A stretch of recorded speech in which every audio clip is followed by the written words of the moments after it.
Cette vidéo a été créée par des étudiants en ergothérapie dans le cadre du cours Neurosciences 2. Cette animation est un travail étudiant n'étant pas constitué de conseils médicaux ni professionnels. La déficience intellectuelle, présentée par Virginie Pellerin, Camille Petit-Papéro et Véronique Veilleux. Thomas est un petit garçon de 3 ans qui a de la difficulté à entrer en contact avec les autres. Il a également un retard au niveau de son développement moteur, ainsi que dans toutes les sphères de son développement. Ses parents l'emmènent pour se faire évaluer et il en ressort un diagnostic de retard global de développement.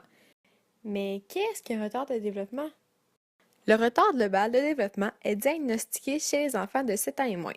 On reste dans un diagnostic très large, étant donné qu'il est difficile à cet âge d'évaluer correctement les capacités intellectuelles de l'enfant. L'enfant doit accuser un retard dans toutes les sphères de son développement. On parle alors d'un profil homogène. Thomas a vieilli et il est maintenant âgé de 7 ans. Il est donc réévalué afin de déterminer si son diagnostic de retard global de développement évolue en déficience intellectuelle ou bien s'il a rattrapé son retard.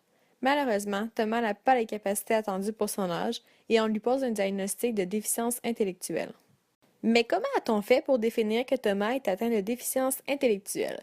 C'est-à-dire, quels sont les critères diagnostiques pour ce trouble? Premièrement, il faut savoir que les critères sont un peu plus flous et larges que pour d'autres maladies. Thomas est un bon exemple puisqu'il remplit tous les critères. D'abord, ses capacités intellectuelles et fonctionnelles ont été diagnostiquées tôt dans son développement. Le diagnostic a été posé après l'âge de 7 ans.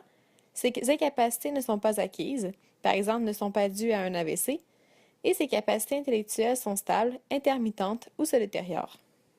Aussi, il s'agit d'une condition à long terme, et c'est très souvent accompagné de comorbidités. Par exemple, Thomas est également atteint de TDAH, ce qui est très commun chez les enfants atteints de DI. L'observation des comportements en classe peut également aider à définir le diagnostic.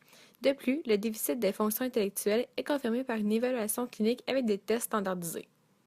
Mais c'est alors que les parents de Thomas se sont demandé quels seront les impacts de cette maladie sur son quotidien. Tout d'abord, il faut savoir qu'il existe 4 grandes catégories de déficience intellectuelle: légère, modérée, sévère et profonde. Il y a également la catégorie non spécifique. Le diagnostic de déficience intellectuelle non spécifique est posé chez les enfants de plus de 7 ans qui ne peuvent pas participer à des tests standardisés d'évaluation de leur capacité intellectuelle en raison de limitations physiques ou de problèmes graves de comportement. Exemple, problèmes sévères d'audition, cécité ou incapacité motrice, ce qui n'est pas le cas de notre petit Thomas. Un enfant atteint de déficience intellectuelle légère évolue à un rythme d'apprentissage d'environ aux 2/3 à 3/4 d'un enfant sans DI. Le développement est légèrement ralenti et les difficultés à l'école ne sont pas légères. Il est capable de faire les apprentissages, mais il a déjà un cheminement particulier. Pour ce qui est de la modérée, l'enfant apprend à un rythme d'apprentissage d'environ la moitié de l'enfant sans DI. Il fait des progrès lents au niveau de la lecture et des autres apprentissages à l'école. Il a de la difficulté dans les situations sociales et éprouve de la difficulté au niveau des soins personnels. La déficience sévère vient limiter la réussite scolaire, les habiletés sociales. Les soins personnels sont compromis et l'enfant nécessite de l'aide pour les réaliser. L'enfant atteint de déficience profonde a besoin de soins complets dans toutes les sphères de l'occupation et ils peuvent avoir besoin de soins fournis par une institution spécialisée. Pour ce qui est de Thomas, il a déjà un cheminement particulier à l'école, mais fonctionne tout de même à l'école régulière. Il est immature pour son âge, mais réussit à entrer un peu en relation avec les autres. Il est atteint de déficience intellectuelle légère. La famille demanda donc au médecin quelles étaient les causes possibles de la déficience intellectuelle de Thomas. Les causes de la déficience intellectuelle sont nombreuses et peuvent se séparer selon les facteurs biologiques, culturels, sociaux et comportementaux. Par exemple, pour les facteurs biologiques, on retrouve les maladies génétiques qui correspondent au tiers des déficiences intellectuelles. On retrouve également la prématurité et la malnutrition. Au niveau culturel, le peu de stimulation de l'enfant par les parents ainsi que le diagnostic tardif peuvent causer la déficience intellectuelle.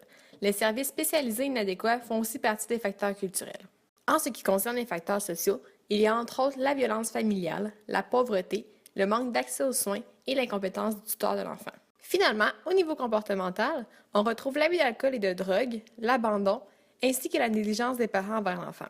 50% des enfants atteints du syndrome d'alcoolisme fœtal auront une déficience mentale. Notons que, tout dépendant des facteurs, les causes de la déficience intellectuelle peuvent survenir soit à la période prénatale, périnatale ou même postnatale. De plus, comme les causes sont multiples et ne sont pas toutes connues, il peut être difficile de les identifier et c'est le cas de notre petit Thomas. En effet, le tiers des causes de la déficience mentale ne sont pas connues. Created using Powtoon.